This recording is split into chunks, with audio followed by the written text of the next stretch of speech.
ने रोमा का गुरूर मिट्टी में मिला दिया। हम वो मुसलमान नहीं है जिनका चेहरा देखते ही एक राशा पैदा हो जाए। हम वो मुसलमान नहीं है जिन्होंने फतेह कादिसिया के वक्त साद इब्न अबी वक्कास की कमक में शामिल होकर जब कादिसिया और मदाइन का रुख किया और सामने दरियाए दजला की उफान मारती लहरें उन्हें रोक रही थी, तो उन मुजाहिदीन इस्लाम ने न आओ देखा न ताओ देखा, बल्कि उसी बहते दरिया में अपने घोड़ों को ऐसा दौड़ाया कि इस दिलफरेब मंजर को देखकर शायर मशरिक को भी कहना पड़ा कि दश्त तो दश्त है, दरिया भी न छोड़े हमने, बहरे जुल्मात में दौड़ा दिए घोड़े हमने। सुभान अल्लाह, सुभान अल्लाह, वाह वाह वाह वाह, सुभान अल्लाह, सुभान अल्लाह। हम तो बस है मुसलमान। ऐसे मुसलमानों से कहा जा रहा है, ऐ मुसलमानों, ऐ ईमान वालों, अल्लाह से डरो। मैं एक एग्जाम्पल दूंगा, देखें कितने लोग कहां कहां तक उसे पहुंचा सकते हैं। हजरत ख्वाजा उवैसे करनी रज़ी अल्लाह ताला अन्हु का नाम सुना है ना? आए? बिन देखे ये आलम था उवैसे करनी का, सरकार की सुन सुन के खबर झूम रहे। जंगल में इबादत कर रहे थे और बड़ा खतरनाक जंगल था। इबादत में मशगूल है और उनकी बकरियां बड़े सुकून से घास खा रही हैं और एक भेड़िया गर्दन घुमा घुमा के उनकी बकरियों की हिफाजत कर रहा है। भेड़िया समझे? भेड़ नहीं, भेड़िया। हाँ। अंग्रेजी में कहते हैं हाइना। बात समझ में आई ना? अरे मुस्कुराइए ना। हमारे यहाँ लखनऊ में जैसे जाओ तो फौरन पहला बोर्ड, मुस्कुराइए कि आप लखनऊ में, चाहे जैसे हालात हो मुस्कुराइए। लगता पहुंच गए क्या आप लोग? अल्लाह ताला आपकी समझदारी को वफादारी का पैरहन पहना दे। तवज्जो, मुस्कुरा के फ्रेश हुए तो फिर जहन को वहीं लाइए। बकरियां घास घास चर रही हैं। भेड़िया जो है बड़ा खतरनाक दरिंदा होता है। अगर शेर होता, सिंह, बबर शेर दाढ़ी वाला, मैं यकीन कर लेता, हो सकता है, क्योंकि शेर जितना खूंखार होता है उतना ही खुददार भी होता है। If you feed the lion properly then you can walk with the lion wherever. कायदे से खिला पिला दो अगर शेर को तो तुम उसके साथ टहल घूम सकते हो। और ये मैं सुनी सुनाई बात नहीं कर रहा हूं, जाती तजर्बा बता रहा हूं। मैंने ऐसा किया कि उसको पहले खिलाया पिलाया, फिर 500 मीटर तक साथ में घुमाया। ये और बात है कि ऐसा करने के लिए सीने में शेर वाला दिल भी चाहिए। ये सबके बस का रोग नहीं है। खैर, तो शेर होता तो मैं यकीन कर लेता कि ऐसा हो सकता है, लेकिन भेड़िया मेरे दोस्तों ऐसा दरिंदा होता है कि पेट नहीं, इतना खा लिया कि गर्दन तक खा लिया, सांस लेने की गुंजाइश नहीं है। और सामने कोई बकरी दिख जाए, भेड़ दिख जाए तो नोचेगा जरूर, चाहे खाए ना। ऐसा दरिंदा। और यहां क्या मंजर है? ख्वाजा ओवैस इबादत कर रहे हैं, बकरियां सुकून से घास चर रही हैं और एक भेड़िया गर्दन घुमा घुमा के बकरियों की हिफाजत कर रहा है। ऐसा अद्भुत, अविश्वसनीय, अकल्पनीय, इनक्रेडिबल, अनबिलीवेबल, नाकाबिल यकीन मंजर जब एक राहगीर ने देखा, एक मुसाफिर ने, उससे रहा नहीं गया, उसने पूछा, बाबा, तवज्जो, जुमला ज़ाया ना हो, बाबा आपको इस भेड़िए से डर नहीं लगता? तो हजरत ख्वाजा वैसे करनी ने सर उठा के मुस्कुरा के कहा, तू मेरी बात कर रहा है, मेरी बकरियों को भी इससे डर नहीं लगता। तवज्जो रहे, इस भेड़िए से मेरी का वो क्यों? का सुन, तवज्जो सुन, पहले मैं इस भेड़िए से डरता था, अब ये भेड़िया मुझसे डरता है। कहा वो क्यों? कहा सुन, जब तक, अल्लाह करे समझ में आ जाए, जब तक मैं अल्लाह से नहीं डरता था, इस भेड़िए से डरता था, जब से मैं अल्लाह से डरने लगा ये भेड़िया मुझसे डरने लगा। वाह वाह वाह वाह, नारे तकबीर, नारे रिसालत, हुजूर ताजुल उलमा, वाह वाह वाह वाह, सुभान अल्लाह सुभान। इसलिए अगर हमारे समाज में, हमारे मुआशरे में छुपे हुए असामाजिक तत्व लोग, अनसोशल एलिमेंट्स, ऐसे लोग जिन्होंने समाज को नुकसान पहुंचाया है, ऐसे भेड़िए अगर तुम्हें डराएं, धमकाएं या कुछ दिखाएं तो घबराने की जरूरत नहीं है, बल्कि उसी रंग में, उसी मस्ती में तुम इस हजरत ख्वाजा ओवैस के किरदार को याद कर लो और समझ जाओ और कह देना कि हम अल्लाह से डरने वाले हैं। अरे अगर तुम अल्लाह से डरने वालों को डराओगे तो तुम्हारा हश्र बेकार हो जाएगा।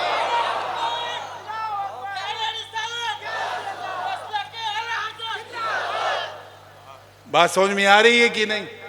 तो अब अगर कोई तुम्हें मुंह दिखाए ऐसा करे तो उन्हें होश के नाखुन लेना चाहिए, लेकिन उससे पहले तुम्हें एक सच्चा, पक्का, सुन्नी, सहीहुल अकीदा मुसलमान बनना चाहिए।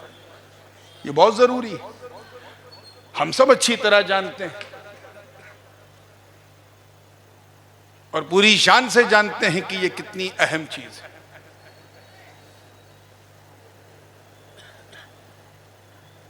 अल्लाह करे जो बात मैं अर्ज करने जा रहा हूं वो दिल के खाने में ऐसा उतर जाए, ऐसा उतर जाए कि सबका डर दिल से निकल जाए।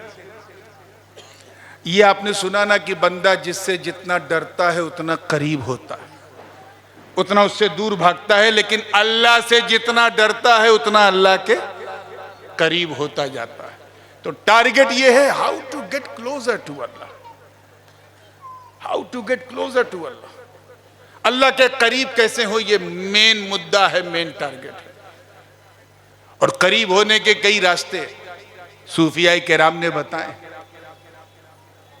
सबसे मजबूत रास्ता यही है कि तुम अल्लाह से डरना शुरू करो, अल्लाह से डरना शुरू करो, क्योंकि अगर तुम अल्लाह से डरना शुरू करोगे तो समाज में छुपे हुए भेड़िए हमसे डरने लगेंगे।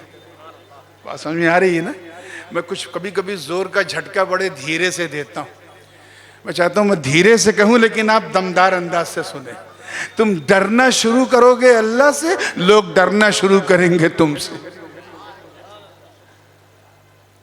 ये चैप्टर आपने उसको अंडरस्टैंड कर लिया। दूसरा रास्ता, फास्टेस्ट वे अल्लाह के करीब होने का ये है कि कुरान पाक को पढ़ो उसकी मीनिंग्स के साथ। ये बात आमतौर पे हमारे अइम्मे मसाजिद के अनावीन और मज़ामीन में से है, जुमा में ये देते हैं, लेकिन हमारे सुन्नी लोग भी माशाअल्लाह जुमा में ऐसे वक्त पहुंचते हैं जब इमाम साहब मिंबर पे बैठ जाते हैं, तो इसलिए बताना पड़ रहा है। यानी कुरान को ऐसा पढ़ो, किसी पढ़ो नहीं बल्कि उसको समझते जाओ। हजरत मौलाना रूम फरमाते हैं कि बंदा जितना कुरान समझता जाएगा उतना अल्लाह के करीब होता जाएगा। तीसरा आसान रास्ता यह है कि सदक़ो खैरात छुपा छुपा के करो, दिखा दिखा के नहीं कि ये मौलवी साहब ये 100 रुपया चंदा है, मेरा नाम हाजी फलां है और मैं इस मस्जिद को दे रहा हूं, और जब तक मौलवी साहब ऐलान न कर दे, माइक पे वो स्टेज न छोड़े, ऐसा चंदा अल्लाह को नहीं पसंद है। बल्कि कैसा पसंद है कि दाहिने हाथ से अगर दो तो बाएं हाथ को ना पता चले कितना दे दिया। जितना छुप छुप के नेकियों की तरफ कदम बढ़ाते जाओगे उतनी तुम्हारी शख्सियत निखरती जाएगी और तुम अल्लाह के करीब होते जाओगे। और सबसे इंपॉर्टेंट चीज ये है, if you want to get closer to Allah, Allah के करीब होना है तो सबसे जरूरी चीज ये है कि अल्लाह वालों के करीब हो जाओ। और वो उन्वान इसमें आ रहा है, वकूनू मास सादिकीन। अल्लाह वालों के क्या हो जाओ, जोर से बोलो, करीब हो जाओ। तुम अल्लाह वालों के करीब होगे, अल्लाह वाले अल्लाह के करीब कर देंगे। अल मरउ मा मन अहब्बा, हुजूर ने फरमाया मर्द का हश्र उसी के साथ होगा इंसान का जिससे वो मोहब्बत करता है। तो जरा मोहब्बत भी सोच समझ के किया करो, क्योंकि हश्र भी उसी के साथ होना है। समझ नहीं आ रही ये बात की नहीं? अल मरउ मा मन अहब्बा, तो अल्लाह वालों के करीब हो जाओ। जितना तुम अल्लाह वालों के करीब होगे उतनी तेजी से तुम अल्लाह के करीब होगे। मैं इधर उधर की लंबी चौड़ी मिसाल नहीं दूंगा। और आजकल तो ज़माना ऐसा है कि अगर कोई हदीस या कोई हिकायत या कोई वाक़या पेश किया जाए तो खबीस फौरन टोकता है, ज़ईफ़ है, ज़ईफ़ है। इसलिए मैं कुरान से एग्जाम्पल देना चाहता हूँ इस यकीन के साथ कि पूरे गुजरात में कोई इतना ज़ईफ़ुल अक़ीदा मुसलमान नहीं जो कुरान को माज़अल्लाह ज़ईफ़ कहे। दकियानूस का नाम तो सुना होगा। जो लोग बड़ी रुद्रवाड़ी सोच रखते हैं, पुराने ख्यालात, कहते हैं बड़ी दकियानूसी सोच है। ये एक बादशाह था, इसका ज़माना हुजूर की विलादत से 300 साढ़े 300 साल पहले का, और हज़रत ईसा अलैहिस्सलाम के आसमान पे उठने के तकरीबन 250 साल बाद का, यानी दो रसूलों के बीच का इसका ज़माना। He was the king in the period of Roman empire, Catholic Roman empire का किंग था दकियानूस। और इसका कैपिटल कौन सा था? आज जो जॉर्डन का कैपिटल है अम्मान, वो उसका कैपिटल है। ऐसा राजा था, ऐसा बादशाह था कि सब पे जुल्म करता था, सब पे सितम करता था। जो उसकी बात से हट जाए उसे रास्ते से हटा देता था, इतना जालिम व जाबिर था। मैं एक तारीखी हकीकत उसकी बता दूं कि वो ऐसा बादशाह था कि अपने जिस गुरु ने उसे आशीर्वाद देके कुर्सी में बिठाया था, उसी गुरु को साइड में बिठा के उनकी कुर्सी पे बैठ के उनके जमाने का चलने वाला जो चांदी और सोने का सिक्का था उसे डीमोनेटाइज करके नोटबंदी करके अपने नाम का सिक्का चलाया। दकियानूस ऐसा बादशाह, इतना जालिम और जाबिर था कि सितारे की पूजा करता था और चाहता ये था कि पूरा इराक, पूरा शाम, पूरा रोम, पूरा यमन सितारों की पूजा करे। और अगर कोई हजरत ईसा का नाम ले लेता था तो उसकी मॉब लिंचिंग हो जाती थी, इतना जालिम था। मैं क्या क्या बताऊं। मैं बात दकियानूस की करूंगा, आपका दिमाग पता नहीं कहां कहां जाएगा, इसलिए मैं उधर जाना ही नहीं चाहता। इतना जालिम था। उसने एक डिटेंशन सेंटर भी बनाया था, जो उसके खिलाफ बोलता था उसे उसमें डिटेन कर देता था। ऐसा जालिम।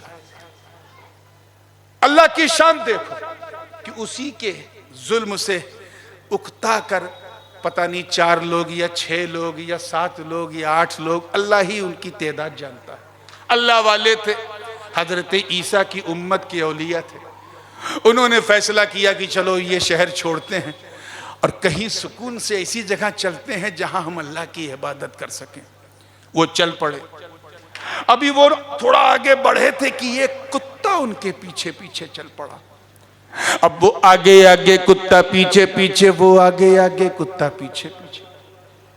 तो मिजाज क्या होता है इंसान का, जब कोई कुत्ता पीछे चलता है तो 1-2 बार उसे हट हट करते हैं ना लोग। उसको किया, लेकिन वो पूंछ हिलाता था, जबान बाहर करता था, फिर पीछे पीछे, फिर रोकते थे, रुकता था, पूंछ हिलाता था, जबान बाहर करता था, फिर पीछे पीछे। चलते चलते चलते चलते रकीम नाम के गांव में पहुंचे। जब वहां पहुंचे तो देखा कुत्ते ने वहां भी साथ नहीं छोड़ा। तो जो वो अल्लाह वाले जो औलिया थे उनमें से जो सबसे बड़े थे, मोस्ट सीनियर, वो आगे बढ़े और उन्होंने उस कुत्ते से कहा कि देख अब तू चला जा, क्योंकि तू भौंकेगा, तेरी आवाज सुन के राजा के सिपाही दौड़ के आएंगे, मुझे पकड़ेंगे और लेके चले जाएंगे। तू कुत्ता है इसलिए तुझे भगा रहे। इतना कहना था, वो कुत्ता रोने लगा मेरे दोस्त। He started to cry और अपने दोनों हाथ को आसमान की तरफ बुलंद करके कहा है, मौला ताला मुझे इंसानी जबान दे दे, तवज्जो, इंसानी नुत्क दे दे, ताकि ताकि मैं तेरे नेक बंदों से बात कर सकूं और उन्हें अपने दिल के हाल बयान कर सकूं। जरा नेकों की सोहबत का फैज देखो कि पीछे पीछे चलने से अल्लाह ने उस बेज़बान कुत्ते को इंसान की जबान दे दी और वो इंसानी भाषा में बोलने लगा कि हे अल्लाह वालों, मैं यूं ही पीछे पीछे नहीं चल रहा था। जब मैंने देखा कि आपके गिर्द एक नूर हाला बनाए हुए है और आपका तवाफ कर रहा है, मैं समझ गया कि कुफ्र की जुल्मत में ये नूर की रोशनी ये कोई मामूली नहीं, ये अल्लाह वालों की है। बस इसी को देखते देखते मैं पीछे पीछे चलने लगा। ऐ अल्लाह वालों, जिस राजा से आप तंग हो हम भी उससे तंग हैं, हमें हमारा साथ ना छोड़ो। वल्लाही इन्नी उहिब्बु सालिहीन, कसम खुदा की मैं अल्लाह वालों से सच्ची मोहब्बत करता हूँ, मुझे छोड़ो मत। इतना कहना था, उन नेक लोगों ने उस कुत्ते की तरफ इशारा किया, कहा चल, जब ये बात है तो जहां हम चले वहां तू चल। चलते चलते चलते चलते चढ़ते चढ़ते एक गार, एक गुफा मिली। पहाड़ का नाम कहफ था, गुफा का नाम कोहे कहफ। गारे कहफ, गुफा, एक केव मिली। वो केव भी ऐसी थी कि जैसे ही उसके अंदर गए वो सारे लोग, सबको नींद आ गई। कुत्ते को अपनी हद पता थी, तवज्जो चाहूंगा, वो अंदर नहीं गया, बल्कि वो उसी गुफा के दहाने पे अपने दोनों बाजुओं को आगे फैला के, पांव फैला के सुकून से बैठा था। अल्लाह को उसका ये लेटना इतना पसंद आया कि पीछे चलने की बरकत देख अल्लाह ने उस कुत्ते को भी अपने मुकद्दस कलाम का उन्वान बना दिया और फरमाया कल्बुहुम बासितुन ज़िराइही बिल वसील। उनका कुत्ता सुकून से अपनी बाहें फैलाए बैठा था। ये पीछे चलने की बरकत है। वो सो गए, उनका कुत्ता भी सो गया। 10 साल नहीं, तवज्जो रहे, 50 साल नहीं, 100 साल नहीं, 200 साल नहीं, सलासमिअतिन सिनीन वज़दादू तिसा, 309 साल तक सोते रहे। 309 साल तक। जरा पीछे चलने की बरकत देख, उनका कुत्ता भी 309 साल तक सोता रहा। न उन्हें मौत आई न इसे मौत आई। वनुक़ल्लिबुहुम ज़ातल यमीनी व ज़ातल शिमाल, और हर 6-6 महीने पे वो करवट भी बदलते थे, left to right, right to left. पीछे चलने की बरकत देख कुत्ता भी 6-6 महीने पे अपनी करवट बदल रहा था। जरा सोचें, वो गुफा भी बड़ी अजीब थी, अजीब गुफा थी। थोड़ा सा पूरब से भी खुली थी, थोड़ा सा पश्चिम से भी खुली थी, और इसी वजह से जब सूरज निकलता था तो पूरब से किरणें आती थी, और जब डूबता था तो पश्चिम से किरणें आती थी, और किरणों की वजह से गुफा में उजाला बहुत हो जाता था।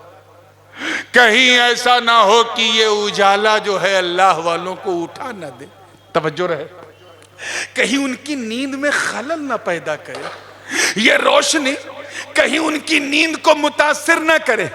अल्लाह की शान देख, अल्लाह पाक ने उन नेक वलियों के लिए निजाम फलकी को बदल दिया, और ऐसा बदल दिया कि कुरान की याद पुकार उठी, वतरा शम्सा इदा तलात तज़ावरु अन कहफिहिम ज़ातल यमीन व इदा गरबत तक़रिदुहुम ज़ातल शिमाल व हुम फी फजवतिन मिन, कि सूरज जब निकलता था तो कहीं किरणें अंदर ना आवे, उसे दाहिनी तरफ मोड़ देता था, और जब डूबता था तो किरणें अंदर ना आवे, सूरज को बाईं तरफ घुमा देता था। एक बात जहन में आ रही है कि अहमदाबाद वालों, मौका मिले तो इन बेवकूफ जाहिलों को समझाओ जो औलिया के अख्तियार पर उंगली उठाते हैं, इनसे कहो कि जब हजरत ईसा की उम्मत के औलिया की ये शान कि उनकी नींद ना खुले, अल्लाह सूरज को दाएं बाएं कर देता है, तो मेरे नबी के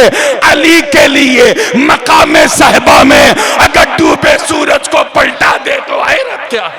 वाह वाह, नारे तकबीर, नारे रिसालत, मकाम औलिया इकराम, शान औलिया इकराम, हुजूर ताजुल उलमा। वाह वाह वाह वाह। तफसील में जाने का वक्त नहीं। मैंने तो मुफ्ती साहब से कहा था कि बस मैं आधा घंटा, इससे ज़्यादा नहीं बोलूँगा, लेकिन आप इतना अच्छा सुन रहे हो कि मुझे न ये घड़ी याद रही, न वो घड़ी याद रही, सिर्फ ये सुहानी घड़ी याद रही। तो बस बात को एकदम फाइनल की तरफ ले जा रहा हूँ। तवज्जो है ना आप लोगों की? आप ज़रा ख्याल करें कि सूरज दाएं बाएं किया जा रहा है उनके लिए। अच्छा एक बात बताओ, और पूरी ईमानदारी से बताना, जो है वही बताना। अगर आपने किसी को दावत दी 4-5 लोगों को, और उनमें से कोई एक जो है ऐसा था जो कुत्ते के बगैर कहीं जाते ही नहीं था, और एक साहब कुत्ता लेके आए।